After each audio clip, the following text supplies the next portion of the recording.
Nosotros les vamos a hablar de la Segunda Guerra Mundial, el conflicto que cambió al mundo. El mundo cambió tras la Segunda Guerra Mundial, un conflicto complejo que modificaría el planeta. Repasamos su desarrollo, las batallas más importantes, los bandos que lucharon en ella, los personajes históricos que tomaron las decisiones más trascendentales. Acompáñenos a ver esta gran catástrofe. El origen de la Segunda Guerra Mundial. Sin lugar a dudas, la Segunda Guerra Mundial ha sido el conflicto armado más devastador de la historia de la humanidad. Las pérdidas en vidas fueron tremendas. Se calcula que entre 55 y 60 millones de personas murieron durante los 6 años, que duraron en los enfrentamientos armados que se extendieron por todo el mundo, desde Europa hasta Asia y desde África hasta Oceanía. Sin embargo, para entender los orígenes de la Segunda Guerra Mundial, debemos retroceder a finales de la Primera Guerra Mundial, también conocida como Gran Guerra, que culminó con la firma del Tratado de Versalles el 28 de junio de 1919. A pesar de que el armisticio había sido firmado meses antes, el 11 de noviembre de 1918, para poner fin a las hostilidades en campos de batalla. Este hecho sería, al menos en parte, el detonante de los acontecimientos que se desarrollaron durante los años siguientes y que acabarían por llevar a Adolfo Hitler al poder y terminar decayendo un nuevo conflicto que acarrearía episodios tan terribles como el Holocausto. La firma del tratado era un duro golpe de encajar para la delegación alemana. Tanto los representantes del país vencido, así como los periódicos y la población en general, entendían que se trataba de un acto de imposición más que de una negociación. Sin embargo, lo que acabó por irritar más a la sociedad alemana manipulada por la derecha fue la aceptación del artículo 231, el cual consideraron inaceptable y humillante. Este artículo era introductorio de la parte 8 del tratado sobre las indemnizaciones y lo introdujeron los negociadores estadounidenses. Sabían que los alemanes no podían pagar, como querían principiantes franceses e ingleses, indemnizaciones que cubrieran tanto los costes de la guerra. Así pues, el artículo 231 reconocía la responsabilidad moral de Alemania por la guerra y su impuntualidad legal por los daños ocasionados. Pero por otra parte, el artículo 232 reconocía implícitamente su capacidad económica para satisfacerlos, pero desde la derecha alemana se utilizó este artículo como el elemento central de la campaña contra el tratado. Destacados oficiales del ejército y sectores conservadores de la sociedad alemana se mostraron reacios a firmar las condiciones impuestas por los vencedores, aún a sabiendas de que la alternativa era la reanudación de las hostilidades y las invasiones del suelo alemán, una humillación todavía mayor. En esa tesitura, los partidos de la firma adujeron que no había otro remedio y finalmente Alemania tuvo que renunciar a todas sus colonias y acceder a la entrega de los territorios invadidos a países como Francia, Dinamarca y Polonia. El periodo de entreguerras. Pero aquellas condiciones no fueron lo único a lo que Alemania tuvo que enfrentarse tras la firma del Tratado de Versalles. Se incluyeron asimismo una serie de cláusulas militares que obligaban a reducir drásticamente el ejército alemán y se puso fin al servicio obligatorio. También se suprimió la aviación, la artillería pesada y los submarinos. Además, se pusieron ciertas condiciones económicas a Alemania como perdedores de la Primera Guerra Mundial. El tratado no establecía una cantidad a pagar, sino que se dejaba para una comisión que se fijaría en 1921, pero así se haría antes un pago de 20.000 millones de marcos de oro, que por otra parte incluían los alimentos de los aliados, tendrían que suministrar Alemania famélica y el coste de la ocupación de Raninia por los aliados, todo lo cual sumaba unos 8.000 millones. Gran parte de este pago y se hizo en especia.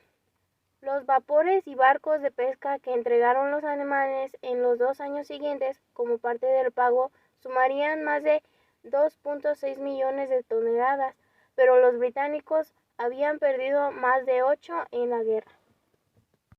Posteriormente, la cantidad establecida por la Comisión de Reparaciones fue de 132.000 millones de marcos de oro, unos 33.000 millones de dólares. El sistema de pago se dividió en bonos A y B, que sumaban unos 50.000 millones, y bonos C, que sumaban el restante 82.000 millones, a pesar a pagar el cabo de 36 años. Los miembros de la comisión sabían que probablemente nunca se pagaría, como así fue.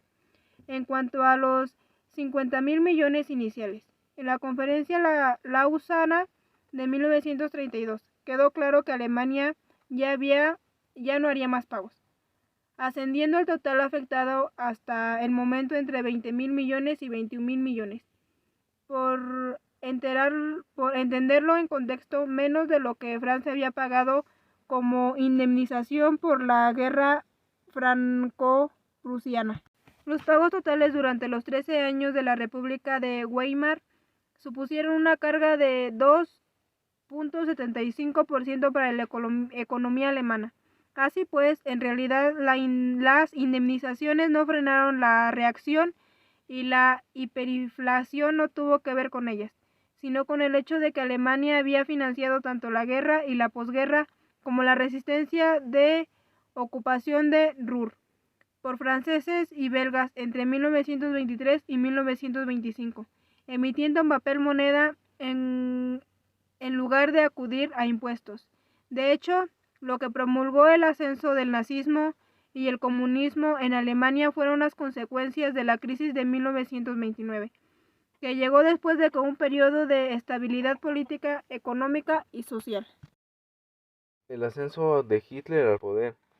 A finales de la década de 1920, los países del centro de Europa empezaron a experimentar una gran inestabilidad política provocada por la inestabilidad económica, especialmente devastadora para Alemania. Esta inestabilidad acabó convirtiéndose en un terreno fértil para que movimientos políticos de índole extremista y con ánimo de revancha lograran un impacto eco entre la población. Entre todos aquellos grupos sobresalió el Partido Nacional Socialista Obrero Alemán, dirigido por Adolfo Hitler, que poco a poco iba sumando simpatizantes y seguidores deseosos de revertir lo firmado en Versalles y situar a Alemania en el sitio que consideraban que le correspondía. Una vez en el poder, Hitler contravino lo pactado en el Tratado de Versalles y ordenó de inmediato el rearme del país. De hecho, incrementó el gasto armamentístico hasta los 18 millones de marcos entre 1934 y 1938. Así, habiéndose asegurado la ayuda militar, Hitler empezó su política expansionista con la anexión de Australia en marzo de 1938. El episodio conocido como Anschluss, y durante el cual tuvieron lugar unas elecciones en el propósito de legalizar la anexión. Pero el espacio vital de Hitler no terminó allí. A Australia le siguieron los Sudetes, una forma fronteriza de Checoslovaquia, habitada por 3 millones de alemanes, una idea con la que Francia y el Reino Unido transigieron los acuerdos de Múnich en septiembre de 1938, pensando que así aplicarían a Hitler. Nada más lejos de la realidad, Hitler, en vez de amilinizarse, decidió invadir Checoslovaquia en marzo de 1939.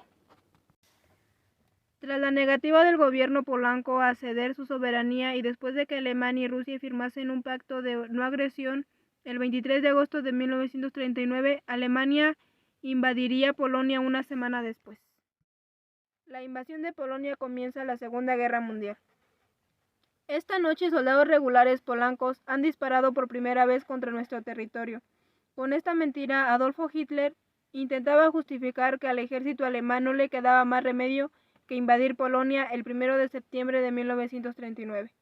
En realidad, el plan para llevar a cabo la invasión de Polonia se esbozó el 31 de agosto de 1939 en el marco de la Operación Himmler, cuando media docena de miembros de la SS fingieron ser unos agitadores.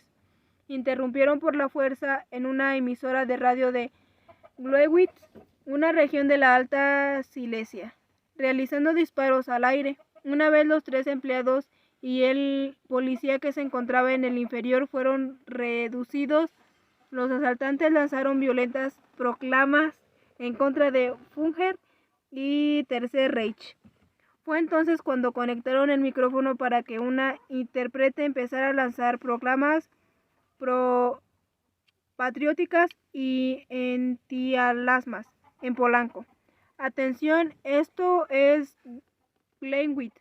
La emisora está en manos polancas. Finalmente, la mañana del 1 de septiembre de 1939, y con la justificación de lo que había ocurrido el día anterior, el poderoso ejército alemán avanzó hacia Polonia a través de distintos puntos fronterizos. Polonia tenía un ejército fuerte y sus efectivos eran superiores en número a los invasores, pero no habían decretado la movilización general a petición de franceses y británicos que creían que esos podían ser la exclusiva excusa para que Hitler atacara. Esta incapacidad de defenderse fue todavía mayor cuando el 17 de septiembre la URSS invadió Polonia, lo que hizo imposible toda la resistencia, repartiéndose el país entre la Unión Soviética y Alemania. La Blitzkrieg, la exitosa estrategia de Hitler. Durante la primera fase de la Segunda Guerra Mundial, en el continente europeo, Alemania buscaba por todos lados los medios para evitar conflictos que se alargaran en el tiempo. Su estrategia era derrotar por vía rápida a todos sus oponentes en serie de campañas cortas. Gracias a aquella técnica dominada, Blitzkrieg, el ejército alemán invadió gran parte de Europa y salió victorioso durante varios años. El término Blitzkrieg es un vocablo alemán que literalmente se traduce como guerra relámpago y se usa para referirse a una técnica militar que está basada en desarrollar una campaña rápida y contundente. La táctica Blitzkrieg requería de una gran concentración de armas ofensivas como ataques, aviones y artillería pesada. La velocidad era el distinto más característico de la Blitzkrieg. Tras el bombardeo inicial de la aviación, los carros de combate atacaban el objetivo rápidamente y de manera autónoma, lo que acababa causando una gran desorganización en las líneas defensivas enemigas. Como apunta Martin H. Foley en sus actas de la Segunda Guerra Mundial, el ejército polaco no era una fuerza insignificante, pero no estaba preparado para el nuevo tipo de guerra que los alemanes practicaban. Esta era la Blitzkrieg, la guerra relámpago. La punta de lanza era la división Panzer, una concentración de vehículos blindados con infantería totalmente motorizada y un apoyo aéreo cercano proporcionado por la Luftwaffe y materializados por temibles bombardeos en picado, la Stuka. Alemania solo disponía de ataques ligeros y el ejército no estaba totalmente preparado para la guerra, pero la clave de la Blitzkrieg era la rapidez que arrollarían a las defensas enemigas antes de que éstas pudieran organizar sus fuerzas o antes de que se descubrieran los puntos débiles ocultos de las fuerzas atacantes. El uso de la fuerza aérea contra objetivos civiles llegaría a las carreteras de Moral, un componente fundamental de toda la Blitzkrieg eficaz. Los polacos eran superiores en número, con 30 divisiones y 10 en la reversa, pero sus equipos y su doctrina estratégica estaban desfasados. Sus fuerzas estaban tan desplegadas en sus fronteras. Desgraciadamente para los polacos, sus principales áreas industriales se hallaban en Silesia, justo en las fronteras, lo que hacía extremadamente vulnerables a la Blitzkrieg. Los nazis invaden la Unión Soviética, la Operación Barbarroja.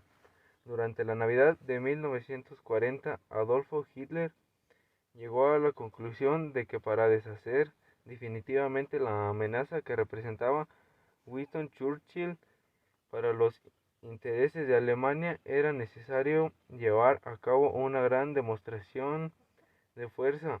Para ello, el dictador nazi concibió la Directiva 21, conocida más tarde como Operación Barbarroja, bautizada así en honor al emperador del Sacro Imperio Federico I Barbarroja.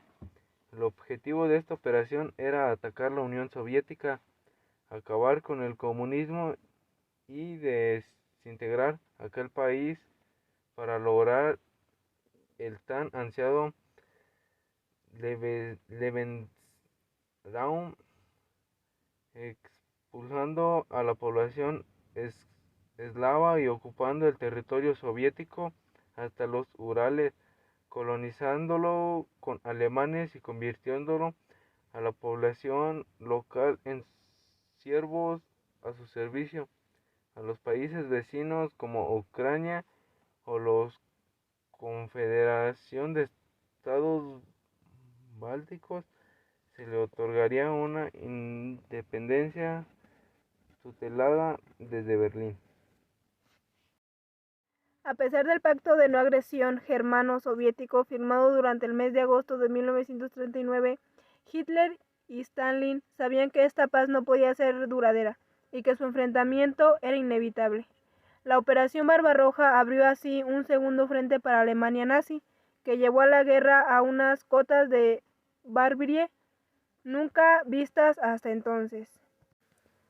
Pero en realidad aquella operación no solamente representaría el principio del fin para Adolfo Hitler, sino que además sería el inicio de toda Europa de la terrible persecución y asesinato sistemático de los judíos. Las bombas nucleares de Hiroshima y Nagasaki. El ataque por sorpresa de Pearl Harbor fue suficiente para que tan solo un día después del 8 de diciembre de 1941, Estados Unidos, hasta el momento nominalmente neutral, tomara partido de forma activa y definitiva en el terrible conflicto que asolaba el mundo, declarando la guerra a Japón. Durante los siguientes 4 años, los estadounidenses libraron una dura lucha contra los japoneses, tanto en territorio chino como en aguas del Pacífico, donde la conquista de cada una de las islas se convirtió en una guerra a pequeña escala. La investigación culminó con Trinity, nombre que se daría el primer ensayo atómico realizado en el desierto de Anamorgo, en Nuevo México, el 16 de julio de 1945. Finalmente, la bomba no sería usada contra los alemanes. Sin embargo, aquella iba a ser el arma definida que utilizarían los estadounidenses para acabar de una vez con la guerra. Rendición y final de la Segunda Guerra Mundial. No cabe duda de que la Segunda Guerra Mundial fue el conflicto más destructivo y sangriento de la historia de la humanidad. Millones de personas perdieron la vida, sobre todo en Europa y Asia, en el oscuro periodo que abarcó los años 1939 a 1945. Todo ese baño de sangre tuvo su culminación con la caída de las bombas atómicas sobre las ciudades japonesas de Hiroshima y Nagasaki. Un acontecimiento que obligó al emperador Hirohito a anunciar la capitulación de Japón y a firmar la paz de manera definitiva con los aliados. El año de 1945 supondría un punto de inflexión. Ese año había tenido lugar la caída de la Alemania nazi tras el suicidio de Adolfo Hitler, la destrucción del corazón del Tercer Reich y la firma de armisticio de Reims el 8 de mayo de 1945. Aquel también fue el año de la muerte del dictador fascista Benito Mussolini y la disolución de la Italia fascista, República de Salo. Junto a la Alemania nazi y a la Italia fascista cayeron otros regímenes afines como los de Hungría, Eslovaquia y Croacia, a pesar de que esta última resistiría hasta mediados de junio, cuando fue absorbida por Yugoslavia.